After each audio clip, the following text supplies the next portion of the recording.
इसलिए लव जिहाद करने वालों को लव जिहाद जैसा उत्तर दो। अपनी लड़कियों को सुरक्षित रखो, अपनी लड़कियों को संस्कारित करो, अपने घर में हथियार रखो। कुछ नहीं तो सब्जी काटने वाला चाकू जरा तेज रखो। स्पष्ट बोल रही हूं। अस्सलाम वालेकुम दोस्तों, मेरा नाम आजम अली अंसारी है। आज मैं श्रीमती प्रज्ञा सिंह ठाकुर के बारे में बात करेंगे। ये श्रीमती प्रज्ञा सिंह ठाकुर को सांसद बनाया गया है भारत का एक ऐसे स्टेट है, ज़िला है, वहाँ का ये सांसद है। अब ऐसे लोगों को सांसद अगर बनाएंगे तो दोस्तों क्या होगा? हमारे देश में शांति तो आएगा नहीं, अशांति ही शांति होगी। क्यों मैं बोल रहा हूँ ऐसा, आप लोग खुद जानते हैं, किसी से कुछ छुपा तो है नहीं। श्रीमती प्रज्ञा सिंह ठाकुर अपने आप को साध्वी कहलाती हैं, अपने आगे लगाती हैं नाम पे कि मैं साध्वी हूँ। तो दोस्तों साध्वी का मतलब क्या होता है? एक सन्यासी, साधु तो ये रही नहीं, ये तो एक आतंकवादी है, एक टेररिस्ट है। मैं नहीं कहता, ये देश की मीडिया और देश की अखबार बताता है। और ये बेल पे तो बाहर है। ये कहती हैं कि हमें हमारे स्वास्थ्य में कुछ प्रॉब्लम है, हमारा तबीयत सही नहीं है। लेकिन इन्हें जब ये जेल में थी तब तो ये बेल पे छूट गई कि हमें तकलीफ़ है, चलने में, उठने में, बैठने में तकलीफ़ है, हमारे सांस में तकलीफ़ है। मेरे दोस्तों, ये सोचने वाली बात है। ना तो इनको कुछ तकलीफ़ है और ना तो इनके स्वास्थ्य में कुछ प्रॉब्लम है। ये बीजेपी वालों का एक एजेंडा है उनको बाहर लाने का। इसलिए बाहर लेके आए कि हिंदू मुस्लिम, जाति, पिछड़ा, दलित के बीच में ये नफरत घोल सकें और एक दूसरे को लड़ा सकें। और वही हो रहा है। अभी कुछ दिन पहले की बात है, एक मंच से एक बयान दिए थे साध्वी प्रज्ञा सिंह ठाकुर ने कि चाकू तेज कर लो, अगर सब्जी काटने में अगर मदद होगी तो जिहादियों का और मुसलमानों का और दुश्मनों का गला और सिर भी काटने में आसान रहेगा। तो मैं बता देता हूँ, आज ये मुसलमानों के बारे में, जिहादियों के बारे में, पहली बात तो जिहाद का इनको मतलब ही नहीं पता है कि जिहाद कहते किसे हैं। दूसरी बात, ये आज मुसलमानों को टारगेट कर रही है, कल ये दलित को, पिछड़ों को, आदिवासी को टारगेट करेंगी। क्यों टारगेट करेंगी? जब मुसलमान झूठ है रामदेव का घी नहीं है, झूठ है। कसम खाए वो अपनी माँ की भारतीय वेद लक्षणा गाय का दूध देगी है। झूठ है सब, पाखंड। इन्हीं पाखंडियों ने इस देश की आस्था को चोट पहुंचाई है। और आज ये पूरा देश जिस तरह से आस्था जिस देश की कुंठित हो रही है, ये हरामजादे सत्ता के द्वारा पाले गए बाबाओं के द्वारा ही कुंठित हो रही है इस देश की आस्था के आधार पर पूरे दुनिया को वैश्विक प्रबंधन की ओर हम इशारा करना चाहते। पूरी दुनिया के लीडर्स राउंड टेबल पर बैठे और परिवार मूलक चिंतन करें। पूरी दुनिया की मानव सभ्यता मोहब्बत से जीना चाहती है, लेकिन हरामजादे नेता इनको आग में झोंकते हैं। इनके अंदर द्रोह, विद्रोह और युद्ध जैसी विभीषिकाएं खड़ी करते। एक भी नेता नहीं मरता, मरती है तो ये भोली भाली पब्लिक मरती है।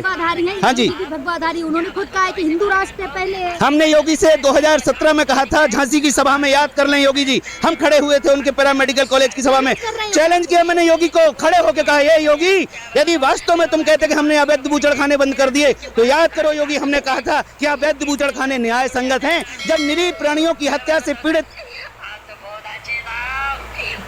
मैं अपने हिंदू भाइयों से ये गुजारिश करता हूँ और अपने हिंदू भाइयों को बताना चाहता हूँ कि इन लोगों का मंसूबा जो है वो कामयाब ना होने दें और हिंदू मुस्लिम सिख ईसाई जाति धर्म के बारे में और पीछे न भागें, अपना एकता बना के रखें और इन पाखंडियों का मुंहतोड़ जवाब दें।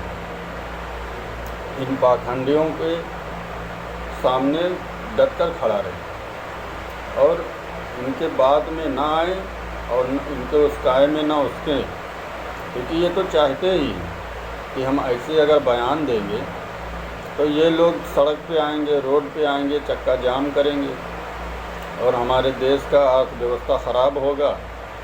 अर्थव्यवस्था ख़राब करके एक दूसरों में मारपीट, झगड़ा, लड़ाई, जंग छिड़ जाएगा। यही तो इनका मंसूबा है, यही तो इनका एक राजनीति।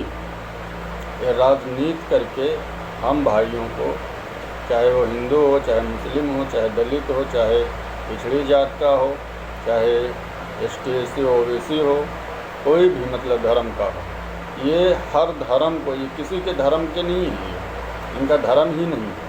इनका धर्म है खाली आतंकवाद, इनका धर्म है खाली दंगा और फसाद, इनका धर्म है खाली सत्ता, इनका धर्म है खाली पावर और इनका कोई धर्म नहीं है। आज ये मंदिर का बढ़ावा दे रही हैं। जब मंदिर और मस्जिद का जब मामला सुलझ जाएगा तब ये जाति, धर्म, पिछड़े, अगले और जितने भी नीच कौम के हैं, नीच कौम तो कोई होता नहीं है।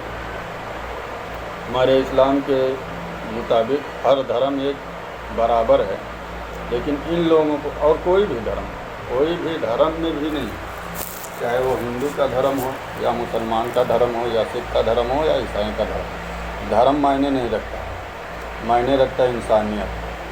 और इंसानियत ये सिखलाता है और ये बताता है कि एक दूसरे से प्यार करें, एक दूसरे के सुख दुख में खड़े रहें, एक दूसरे की साथी बनें और कोई अगर भूखा, नंगा या गरीब आदमी परेशान है तो उसकी मदद करें।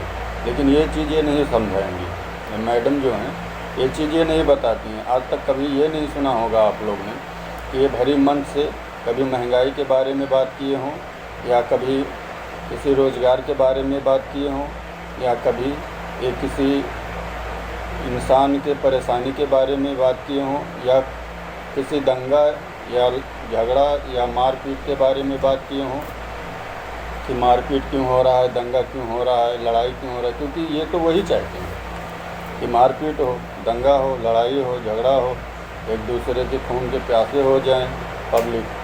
तो इसमें हमारी राजनीति का रोटी बढ़िया से सिक जाएगी।